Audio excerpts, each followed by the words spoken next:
ketimbang seorang yang merasa suci, yang penasaran ingin berbuat dosa. Karena merasa amalannya banyak, sehingga dia coba membanding-bandingkan sehingga dia melakukan perkara dosa. Dikhawatirkan Allah kunci dari amalan terakhirnya.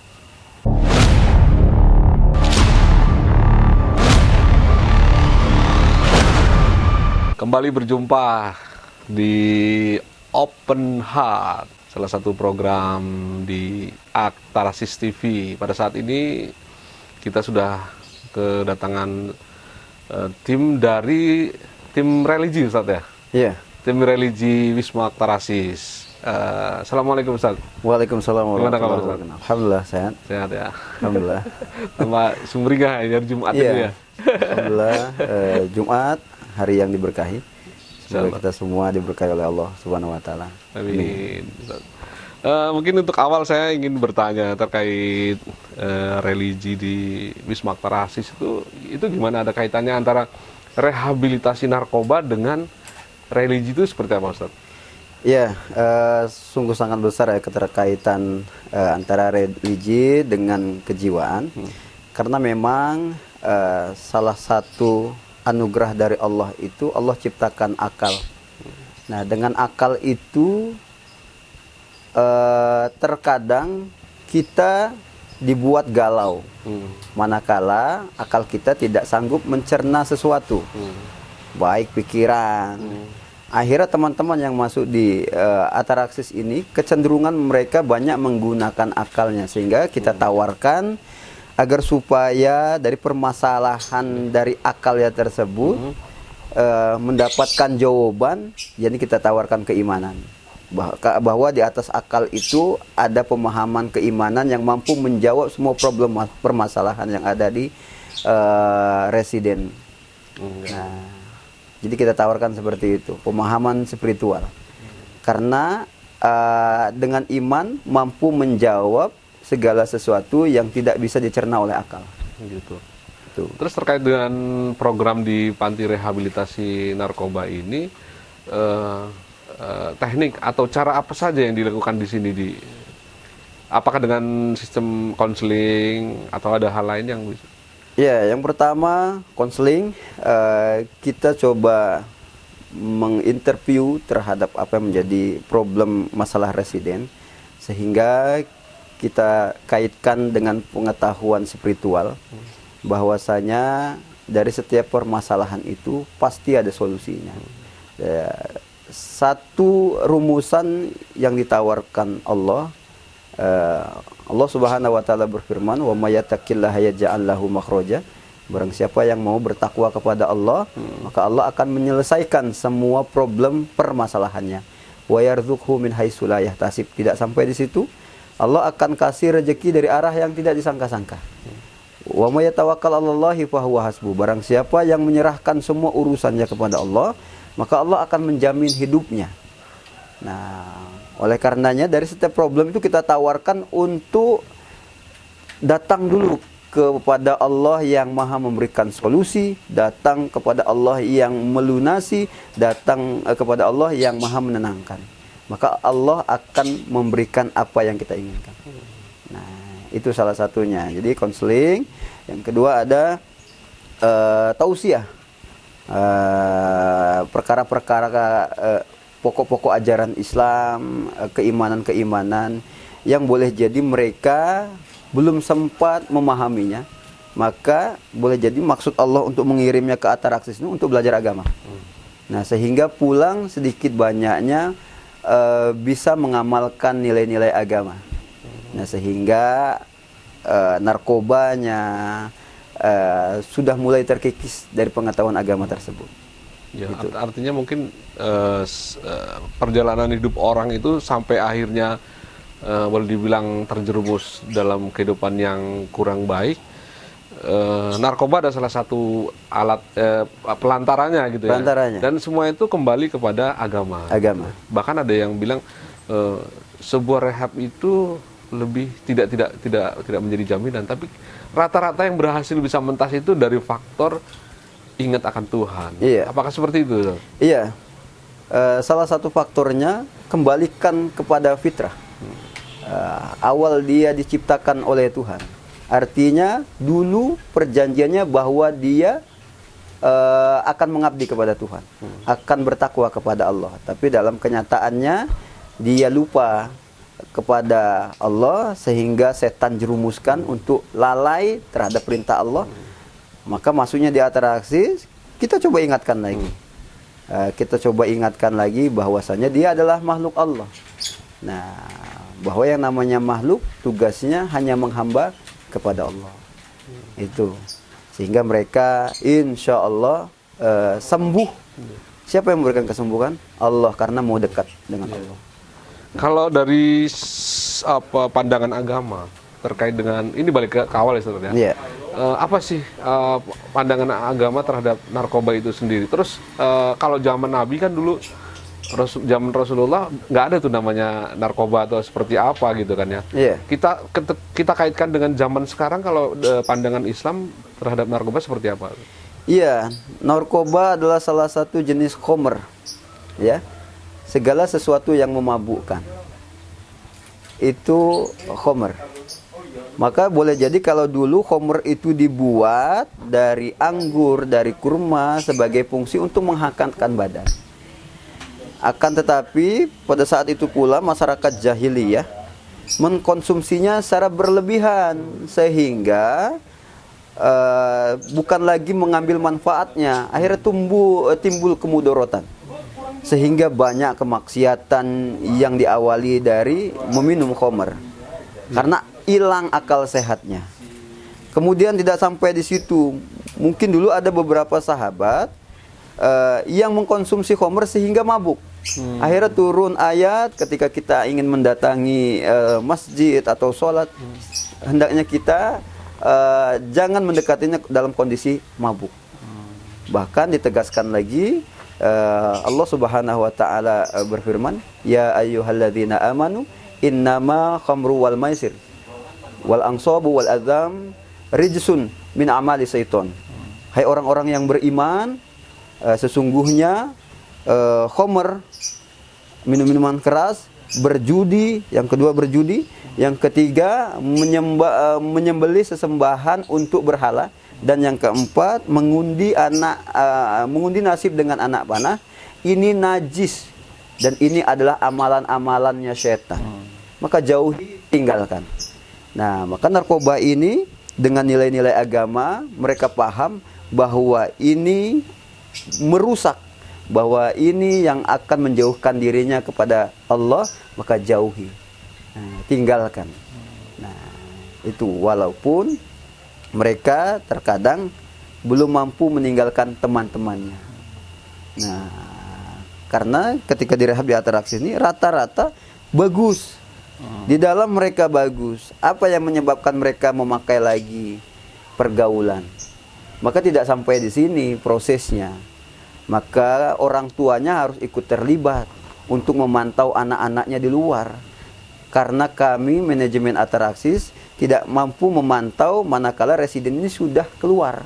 Maka kami kembalikan lagi kepada kedua orang tuanya untuk memantau pergaulannya. Karena rata-rata mereka bisa kembali mengkonsumsi narkoba karena pergaulannya tidak diputus. Pergaulan negatifnya tidak diputus.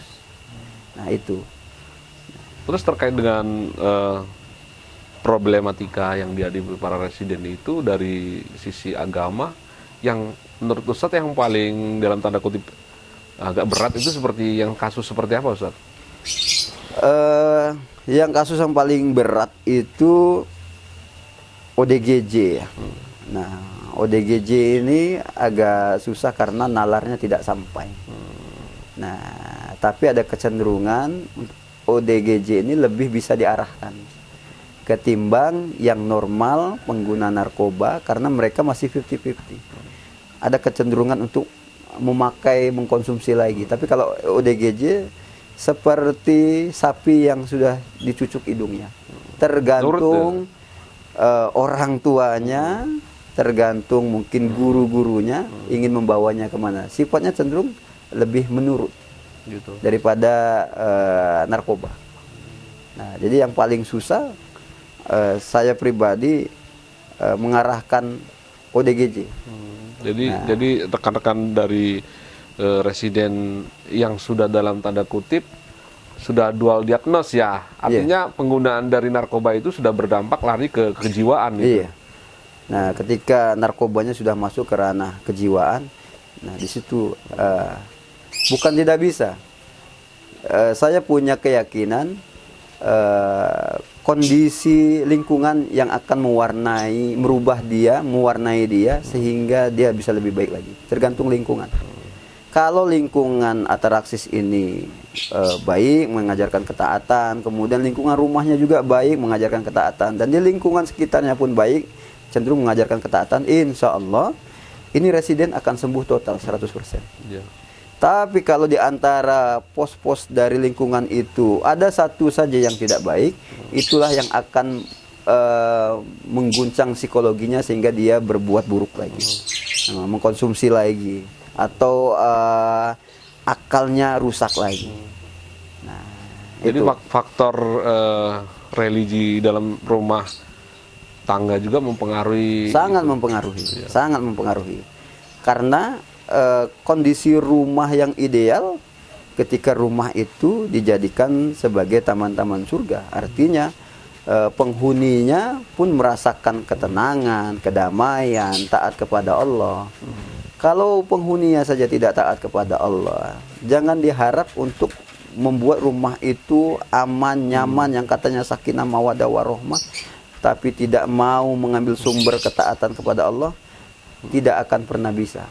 Ya. Bisa jadi mungkin mereka yang menggunakan narkoba itu punya latar belakang sebuah rumah yang tidak nyaman, kemudian mereka lari ke barang haram tersebut. Iya. Kalau dia anak muda, terkadang broken home.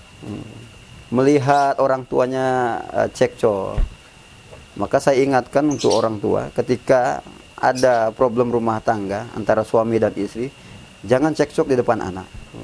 Jangan coba juga menampilkan hal-hal negatif di depan anak. Karena anak itu hanya bisa menilai, menerima dan menilai perilaku-perilaku orang tuanya yang cenderung akan ditiru. Nah, kalau insya Allah orang tuanya seolah orang ahli ibadah, insya Allah anaknya bukan akan meniru gaya ibadahnya. Kalau seorang orang tua itu suka berkelahi, maka anaknya pun nanti akan suka berkelahi. Mereka akan mencari pelampiasan di luar. Nah, yang kedua, lihat lingkungan sekitar. Terkadang di rumah baik, di sekolah baik, tapi di lingkungan sekitar yang tidak baik. Apalagi masa pubertas anak-anak, mereka akan mencari jati diri. Nah, kata Rasulullah, anak itu tergantung dari orang tuanya. Nah, orang itu tergantung dari siapa temannya. Nah, kalau berteman dengan penjual minyak wangi, maka dia akan mendapatkan parfum sekalipun dia tidak membeli. Tapi kalau dia berteman dengan pandai besi, sekalipun dia tidak ikut bantu, pulang dari situ pakaiannya bau apek busuk karena asap. Nah, maka kita harus mewanti-wanti terhadap pergaulan anak, jangan sampai terlalu bebas karena nanti orang tuanya yang akan dibuat repot sendiri. Iya. Mungkin ada beberapa menit, Ustaz. Siap. Ada hal yang ingin disampaikan mungkin buat rekan-rekan yang mungkin saat ini sedang menyaksikan, yang di dalam sana belum sebenarnya mereka pengen mentas gitu loh dari penggunaan narkoba tersebut, atau juga mungkin pada rekan-rekan yang sudah keluar selesai dari panti rehab, ada nggak masukannya, Ustaz? Iya, khusus teman-teman yang sedang mengkonsumsi narkoba atau dia ketergantungan narkoba. Yakini bahwasannya inna rahmati taghlibu ghadabi. Sesungguhnya rahmat Allah itu jauh besar daripada murkanya. Saya lebih senang menghadapi seorang pendosa ketimbang seorang yang merasa suci. Karena seorang pendosa, mudah-mudahan saya berharap dia bosan dengan perilaku dosanya sehingga penasaran untuk berbuat baik. Nah, ketimbang seorang yang merasa suci, yang penasaran ingin berbuat dosa karena merasa amalannya banyak, sehingga dia coba membanding-bandingkan sehingga dia melakukan perkara dosa. Dikhawatirkan Allah kunci dari amalan terakhirnya. Nah, kalau seorang pendosa kemudian dia mau bertobat, insya Allah tobatnya diterima. Tapi kalau orang yang merasa suci, lantas dia melakukan dosa, Allah kunci dengan amalan dosanya di akhir hayatnya, maka semua amalan kebaikannya sirna. Ingat, memandang orang itu penuh dengan kasih sayang. Memandang sesama makhluk ciptaan Allah itu hendaknya kita pandang dengan sifat kasih sayangnya Allah. Nah, mengapa? Karena Allah yang menciptakannya. Menghina ciptaannya sama saja menghina Allah. Nah, membiarkan ciptaannya sama saja membiarkan Allah. Ingat, seburuk-buruknya orang jahat tetap punya potensi dia bisa melakukan amalan baik.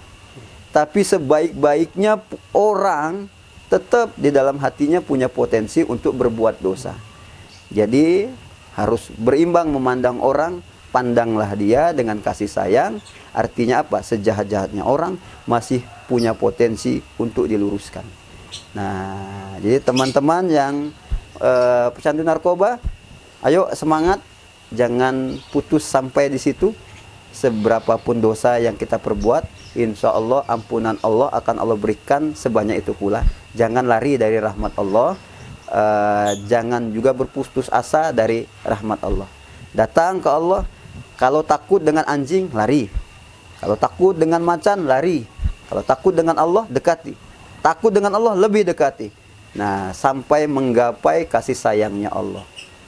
Dosa terampuni, rahmat diturunkan untuk seorang pendosa. Mudah-mudahan cepat bosan, cepat pulih, cepat kembali ke jalan Allah. Masya Allah, luar biasa Ustaz. Ya, intinya buat yang saat ini menyaksikan bahwa kita harus tetap menjaga hati Ustaz ya. Iya. Sesuai dengan program ini open heart, artinya kita membuka sesuatu untuk yang sifatnya bisa membuat hati kita jadi jernih, jadi adem. Jadi hidup kita bisa lebih tenang. Terima kasih, kita berjumpa dengan pembahasan lain dengan tema-tema yang menarik di Open Heart di Aktarasis TV. Assalamualaikum warahmatullahi wabarakatuh. Waalaikumsalam. Terima kasih Ustaz.